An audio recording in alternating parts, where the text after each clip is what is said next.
So, in the words of Kurt Rudolph, who's a very well-known German researcher in Gnosticism and Mandaism, he says, a further peculiarity of the Gnostic tradition lies in the fact, and this is his book here in the back, Gnosis, lies in the fact that it frequently draws its material from the most varied existing traditions. It attaches itself to that tradition, and at the same time it sets it in a new frame by which this material takes on a new character and a completely new significance. So now you've got this Protestant Reformation that occurs, Protestant Revolution really, 1517, that's exactly what I was going to get to, Matthew, where they attach themselves to an orthodox idea, and then they take the material and they reframe it. The material, all these things take on a new character, a new significance. They emphasize different things. They de-emphasize others. They, in fact, get rid of some things. They overemphasize other things. Now, of course, this is going to upset people. I'm saying things that are controversial, that are likely to rub people the wrong way. But this is evidence that needs to be considered and can't simply be tossed out. Now, for instance, we are often accused that Christianity is just Hellenism. Well, Hellenism was a syncretism of Oriental and Greek cultures because of trade at the time brought fresh ideas, and these ideas became syncretized. They just, in other words, became a soup, a mixed soup. Now, during the 2nd to the 3rd century, when Gnosticism flourished, and it's flourishing today, sadly, the Roman Empire had witnessed a flood of influence from Indian and other Eastern Mediterranean cultures because of trade with India, trade with Yemen, trade with Ethiopia. And the cultural exchange was so open at that time that the lines between East and West were not yet fixed. So ideas were constantly flowing, and religious ideas, and people, remember they were very libertarian, they were very open to other people's religions. They had a whole pantheon, and you were welcome to stick your religion in there as well, and off you go and have fun. We believe in everyone's gods. We believe in all the gods. Christians came along and said, nah, those gods are false, they don't exist, there's only one God. That was the shockwave. That was the disruption. Right? Sausage religions, Dan Simpson says, pass all sorts of heresies through a meat grind and add some spices to make them palatable. Yes. All right. All right, so now, here's my question. Is it reasonable to believe that these multiple sects, because there were hundreds of these, that they all went to the same era?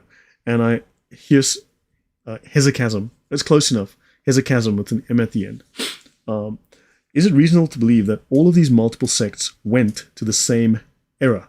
If you are drawing from multiple different sources, or your interpretation emphasizes some things, de-emphasizes others, or gets rid of and ignores certain things within Scripture, when 20 people who are not orthodox, but all of them come up with their own ideas, are they all going to end up with the same idea? Are they all going to end up with different ideas? Apply this to the concept of Protestantism and think about that for a moment. Will all of these end up with the same error? Because look, if one group says that baptism is a sacrament and another says no, if one says you have to get baptized when you're born, another one says only when you're 29, if another one says that baptism is of the devil and you worship on Sunday is to worship the beast and you're satanic, and another one says no, it has to be Friday, another one says no, it's Sunday, only one of you can be right. Only one can be correct. Now, there may be some shading somewhere, but at the end of the day, technically, there's only one right answer. 1 plus 1 doesn't have a million different answers. There's a lot of wrong answers. There's only a single right answer. Do you understand? Tom Yokai, welcome. I hope you are not feeling too bad after a dentist visit. So understand, think of this in terms of Protestantism. There's going to be a lot of error, a huge amount of error there. 2, when these groups fell away from orthodoxy, when they fell away from the early church, right, did they all fall into a unity of faith? Did they all rediscover the truth and come up with the same doctrines? Did they come up with the same beliefs, the same sacraments? Did they reject the sacraments? We all know they are squabbling, disagreeing, contradictory. They didn't all go to the same era, and they didn't all come to the same faith. They made crap up as they went. They agree on very little. Now, you might say, well, we do agree on certain things. Yeah, you also heavily disagree on certain critical things. So, again, to repeat, is it reasonable to believe that these groups all went to the same era? And the answer is no. Did they fall away into a unity of faith, or did they splinter into protesting sects? And we know what the answer to that is. So, by their fruits shall ye know them. So, false prophets and their misguided followers have always splintered off into countless sects, rather than unifying around the truth. The sects squabble, They contradict because they are not rooted in eternal, unchanging principles of truth and morality. They're rooted in the vain imaginings of men. These are false prophets. They're wanting power, glory, or some other selfish aim.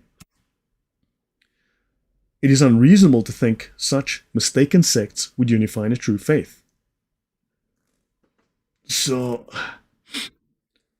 they fracture endlessly into protesting sects because there's no solid grounding, no bedrock of truth on which they stand.